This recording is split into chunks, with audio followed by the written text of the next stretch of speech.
Patrick Busquet, bonjour. Bonjour. Nous sommes ici dans le cadre exceptionnel de la ville d'Oran et pour un thème qui n'est pas moins exceptionnel que ça puisqu'il s'agit de la paix à travers le filtre du féminin. Vous êtes présent, vous, ici en tant que grand reporter, animateur de radio, mais vous avez un travail qui va être ciblé, on va dire, sur l'Afrique principalement et le Congo. Pourquoi ?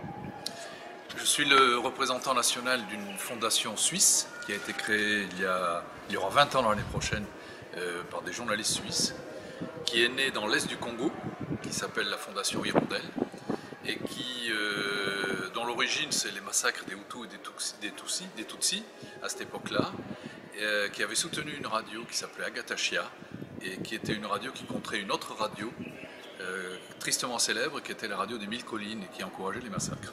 Et Agatachia prenait une culture de paix. Depuis, c'est devenu une fondation de taille moyenne qui s'emploie à installer des radios, des médias en général, mais plus particulièrement des radios, dans des zones de crise ou des sociétés qui sont en situation de post-crise.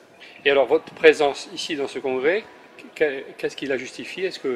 Qu'est-ce que vous souhaitez amener à cet édifice qui est donc la construction de la paix, qui est quand même un édifice assez difficile ? La présence est justifiée un peu par ma raison sociale, c'est-à-dire que la Fondation Hirondelle en fait construit des radios de la paix. Alors elle les construit avec des tas de partenaires, et en République démocratique du Congo, c'est un des partenaires, c'est la mission de l'ONU qui est là-bas depuis une quinzaine d'années. Et la Fondation Hirondelle a créé une radio qui s'appelle Radio Okapi, qui est sans doute aujourd'hui la plus belle démonstration de ce que peut être une radio de paix dans le monde. Et par ailleurs, nous collaborons avec des radios communautaires, et c'est que toutes ces collaborations-là, quels que soient les partenaires avec lesquels nous travaillons, ont un dénominateur commun, c'est de faciliter une information qui soit une information qui favorise le dialogue, qui favorise la parole entre les gens, et donc qui diffuse une culture de paix. Donc je suis ici pour ça, quoi. Et la deuxième chose, c'est que je suis au départ effectivement un journaliste, et qui, comme beaucoup de journalistes, a évolué et ne pense pas que la couverture des événements du monde soit le cœur du métier, qu'il peut y avoir aussi une autre fonction sociale à ce métier, qui est un métier de liant, de mise en relation, et peut-être y a-t-il aussi à explorer d'autres voies de traitement de l'information, qui ne soient pas simplement de raconter le monde, mais qui soient aussi peut-être de raconter ou de mettre en évidence les expériences qui construisent le monde, qui répondent aux enjeux du futur, construisent le futur des sociétés humaines. C'est peut-être ça une culture de paix. Alors on sait qu'actuellement la presse papier est à quelques difficultés. Est-ce que vous avez l'impression que vous, au niveau de la radio, au contraire, vous avez une tendance à développer et puis à faire passer un message d'une manière peut-être plus facile que la presse papier qui souffre avec la presse internet justement ? Évidemment, les modèles économiques sont complètement différents. Quand nous installons des radios, nous les installons avec des soutiens de tas de partenaires, qui peuvent être d'ailleurs des soutiens d'État. Vous en avez combien dans le monde actuellement de radios ? Aujourd'hui, on est présent dans 7 pays dans le monde. Vous pouvez les citer éventuellement pour qu'on sache un peu ? Guinée, Mali, République centrafricaine, Tunisie, République démocratique du Congo, Birmanie bientôt. Et dans ces pays-là, si vous voulez, nos radios sont financées soit par des partenaires privés, soit par des partenaires publics. Et donc ont toutes la même structure informationnelle. Formation professionnelle, indépendante, je veux dire surtout non partisane, rigoureuse et neutre, au plus possible neutre, et destinée à des populations qui sont privées d'information. Voilà. Donc oui, la radio, le média radiophonique est particulièrement en Afrique le média le plus adapté, puisque c'est un média qui rentre partout, qui est accessible à tout le monde à peu de frais, et beaucoup de populations qui sont destinataires de ces programmes sont des populations qui ne vivent pas sous les ordres des républiques ou des royaumes. Et vous n'avez pas de phénomène de censure ? Parce que j'imagine que, bon, peut-être quelquefois vous pouvez déranger certains pays dont on sait que les gouvernements ne sont pas les numéros 1 de la liberté. Est-ce que ça vous est arrivé d'avoir des fermetures de radio ? Est-ce que vous avez eu des fois des émissions censurées ou des personnes qui sont venues vous dire clairement qu'il fallait modifier un peu le propos ? Radio Okapi, le signal de Radio Okapi a été, il y a bientôt 2 ans, coupé pendant 48 heures. Le fait était assez marquant, puisque c'est les autorités congolaises qui l'avaient coupé, bien que Radio Okapi soit une propriété de l'ONU, que nous soyons en co-gestion dessus. Donc oui, ces choses-là existent. Je dirais qu'elles existent peut-être moins que dans notre inconscient européen, nous pensons qu'elles existent.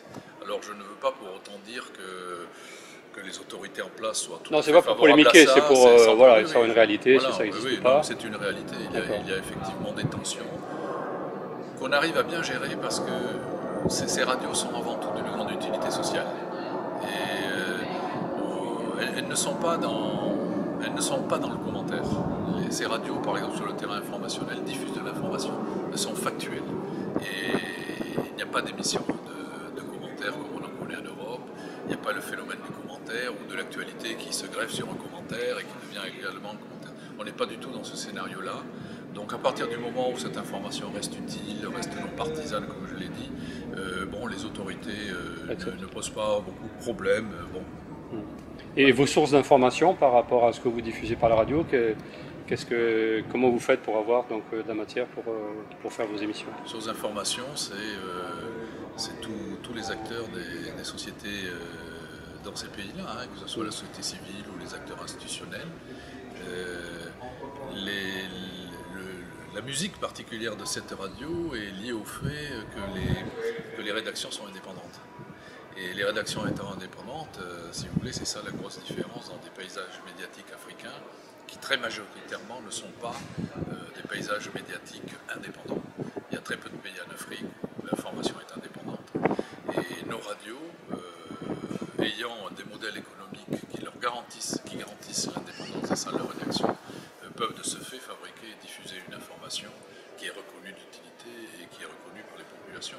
À titre d'exemple, Radio Okapi au Congo, c'est un Congolais sur 4 qui l'écoute chaque jour. Hein. Ouais, donc il y a une audience qui est quand même très forte. C'est la première radio nationale congolaise aujourd'hui. Et alors dans les 7 pays que vous me citez, sont principalement des pays d'Afrique. Est-ce que vous avez une ambition peut-être d'élargir un peu le débat sur d'autres pays ou d'autres continents peut-être? Oui, il y a un projet qui va démarrer en Birmanie, courant 2015. Il y a des projets à l'étude qui sont du côté de l'Europe de l'Est, du côté aussi du monde arabe, qui ne sont pas aboutis pour l'instant, mais il y a pas mal de projets en cours. Le monde présente malheureusement beaucoup de théâtres qui justifient la présence de Radio Hirondelle, qui est capable de diffuser une information qui soit crédible.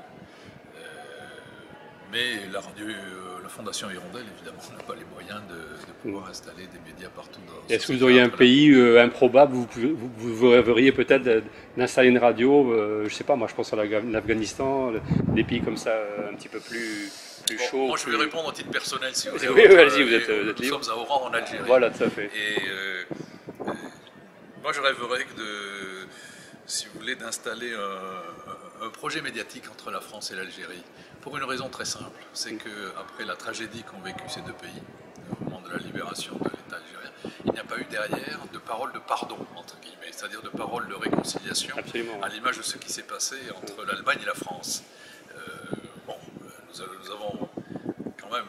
Nous avons fait 3 guerres avec l'Allemagne, et aujourd'hui personne ne pense en France n'est animé par un racisme anti-allemand et en Allemagne par un racisme anti-français.